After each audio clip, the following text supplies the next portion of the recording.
Brian, over to you. Ted, thank you. Clark County serving up new rules for street vendors. It's the first time they can operate legally in Clark County, but commissioners to the Latin Chamber alike acknowledge the rules have flaws.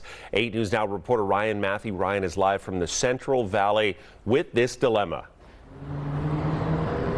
Hey, Brian. So during Super Bowl week, Clark County reported 60 different vendors that they had to reprimand alone. Of course, at that time, there was no legal way for them to operate. Now there are, but how many of them will actually stay in compliance? Several of them say they don't have the means to, they can't afford it. Others cast out that police will actually enforce the new rules. I apologize if you're not going home happy. Apologies for the new rules. Commissioners unanimously approved just minutes prior. It just doesn't seem appropriate to be able to create a business that's right in front of another business.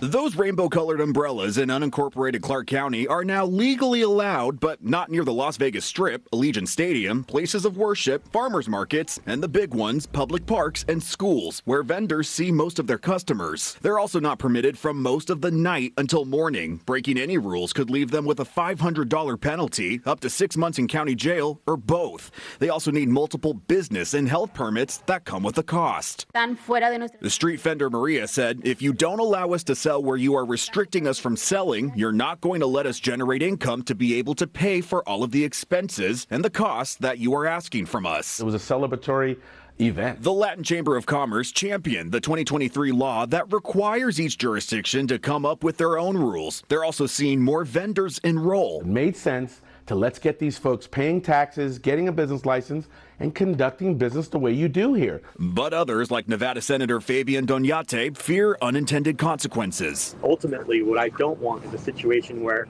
now we've devastated these families. These families lost their only source of income simply because we didn't do our homework. It's not perfect yet, but now you have a legal way to conduct business and to come back in front of the bodies and say, hey, this is working, but this isn't.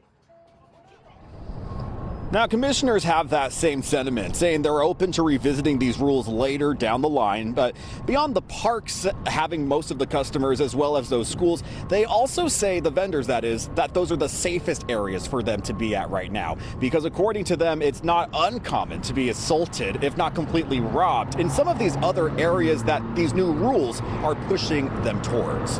Reporting live in the Central Valley, Brian Matthew, 8 News Now.